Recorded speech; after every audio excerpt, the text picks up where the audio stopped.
안녕하세요. 공인중개사가 알려주는 불이익 탈출 방법의 공부방입니다. 저번 영상에서는 부동산 대출에 대한 기본을 설명드렸습니다.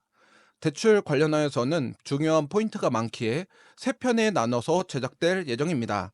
1편은 링크를 확인해 주세요. 바로 시작합니다. 이번 공부방 주제는 부동산은 은행이 사준다. 2편 기금대출 매매 관련 내용입니다. 이번에도 시간이 없는 분들을 위해서 결론 및 정리를 먼저 보시고 궁금하신 점이 있으시다면 영상을 계속 봐주시면 될 것 같습니다. 첫 번째, 대출의 유사성이 있으며 짚어드린 대출마다 다른 점을 꼭 확인해야 한다. 두 번째, 신생아를 출생할 예정이라면 신생아 특례 대출을 이용하시는 걸 추천드립니다. 세 번째, 청약통장의 가입 기간을 꼭 확인하고 전자계약을 통하여 금리 인하 받는 걸 추천드립니다. 네 번째, 여러분의 소득 수준을 확인하여 금리 기준을 확인하셔야 됩니다. 다섯 번째, 대출 기간은 무조건 길게 잡으셔야 합니다. 이것에 대해서는 추후 영상에 제작 예정입니다. 이번 영상을 보시기 전에 대출에 관한 기본적인 설명을 모르신다면 링크를 걸어 드릴 테니 대출에 대한 기본을 먼저 보시고 시청하시는 걸 추천드립니다. 오늘은 부동산 계약에 관련하여 중요하다고 몇 번을 말해도 부족함이 없는 대출 중에 기금대출을 설명드리려고 합니다. 저번 영상을 아주 간략하게 정리하면 이렇습니다. 대출은 보통 기금대출과 은행대출 두 가지로 나뉘게 되며 기금대출은 은행대출보다 조건 및 금리가 좋기에 기금대출이 가능한지 먼저 체크를 해보시는 걸 추천드리고요. 특히 매매로는 신혼부부, 생애 최초 신생아 특례가 있고 전월세 임대차의 경우에는 신혼부부, 신생아, 특례, 중소기업, 청년에 해당하시는 분들은 기금대출을 꼭 확인해 보시는 걸 추천드립니다. 이제 기금대출에 대해 설명하도록 하겠습니다.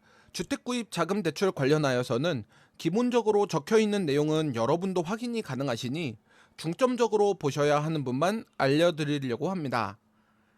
첫 번째, 디딤돌 대출입니다. 소득 수준에 따라 금리의 변동과 대출 연수에 따른 금리 변동을 잘 보셔야 합니다. 디딤돌 대출의 유의사항입니다. 첫 번째, 소득 수준이 높을수록 대출 기간이 길수록 금리는 상승하게 된다는 점 유의하셔야 하고, 소득은 소득 기준 7천만 원이며 신혼부부는 8,500만 원까지만 대출 신청이 가능합니다.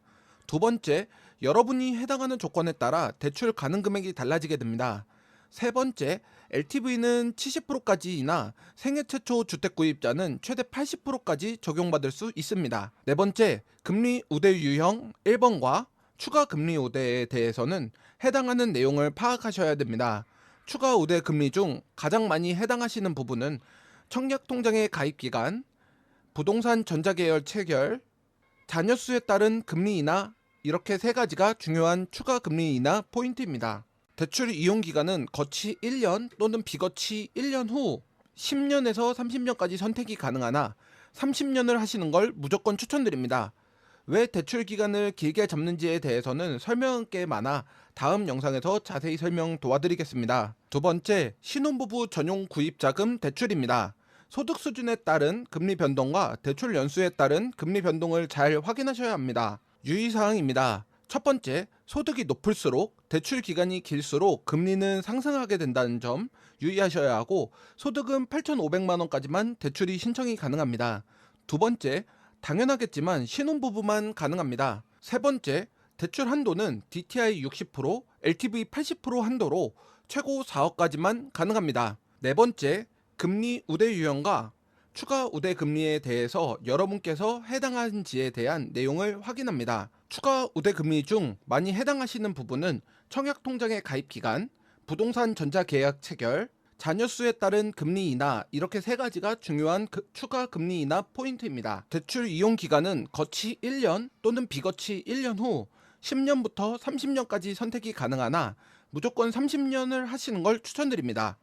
디딤돌 대출과 정말 작은 차이 빼고는 동일하나 전자계약 시 디딤돌 대출은 0.2% 인하인 반면 신혼부부는 0.1% 인하입니다. 세 번째, 신생아 특례 대출입니다. 소득 수준에 따른 금리 변동과 대출 연수에 따른 금리 변동을 잘 보셔야 하고 기존의 대출보다는 소득의 한도가 높습니다. 유의사항입니다. 대출 신청일 기준으로 2년 이내에 자녀를 출산하셔야 합니다. 다만 적용은 23년도 1월 1일 이후에 출생아부터 적용이 됩니다. 소득이 높을수록 대출 기간이 길수록 금리는 상승하게 된다는 점 유의하셔야 하고, 소득이 다른 대출과 다르게 1억 3천만 원까지 대출 신청이 가능합니다. 세 번째, LTV는 70% 이내까지이나 생애 최초 주택 구입자는 최대 80%까지 적용받을 수 있습니다. 한도는 5억 한도입니다. 네 번째, 금리 우대 유형과 추가 우대 금리에 대해서는 해당하는 내용을 파악하셔야 합니다. 여기서 중요한 포인트입니다. 다섯 번째입니다. 5년간만 특례 금리를 적용하며 적용기간 종료 후 재대출 시 부부 합산 소득에 따라 새로운 금리가 적용됩니다. 그리고 대출 접수일 기준 2년 내 추가 출산한 자녀가 있을 시 한 명당 특례 금리를 5년 연장이 가능하며 최장 15년까지 이용이 가능합니다. 추가 의대 금리 중 많이 해당하시는 부분은 청약통장의 가입 기간, 부동산 전자계약 체결, 대출 접수일 기준 2년 내 자녀당 한 명당 금리나 0.2%, 이렇게 세 가지가 중요한 추가 금리 인하 포인트입니다. 대출 이용 기간은 거치 1년 또는 비거치 1년 후 10년에서 30년까지 선택이 가능하나 무조건 30년을 하시는 걸 추천드립니다. 기존의 디딤돌 대출과 신혼부부 대출과 유사하기도 하지만 많은 부분이 다르기도 합니다. 일단은 소득 수준에 따른 대출 제한이 많이 완화가 되어 있어 고소득이신 분들에게 유리하며, 자녀 출산에 따른 추가 금리 인하와 대출 기간이 연장이 되고 해당이 되기만 하신다면 대출 중에서는 가장 금리가 낮은 편입니다. 결론 및 정리입니다. 첫 번째, 기금 매매 대출은 서로 유사성이 있으며 짚어드린 대출마다 다른 점을 꼭 확인하셔야 합니다. 두 번째, 신생아를 출생하실 예정이시라면 신생아 특례 대출을 이용하시는 걸 추천드립니다. 세 번째, 청약통장의 가입 기간을 꼭 확인하시고 전자계약을 통하여 금리 인하 받는 걸 추천드립니다. 네 번째, 소득 기준을 확인하셔야 됩니다. 다섯 번째, 대출 기간은 무조건 길게 잡으셔야 합니다. 오늘 이번 영상에 설명드린 대출 말고도 더 많은 대출이 있으나 기금 대출 중 가장 궁금하실 세 가지만 정리해봤습니다. 제가 설명한 대출 말고도 다른 대출을 이용하실 수 있고, 여러분에게 유리한 대출을 잘 선택하셔서 저렴한 금리로 매매하셨으면 좋겠습니다. 그럼 이번 공부방도 유익하셨다면 구독, 좋아요, 알림 설정 부탁드립니다. 다음 공부방에서 뵙겠습니다.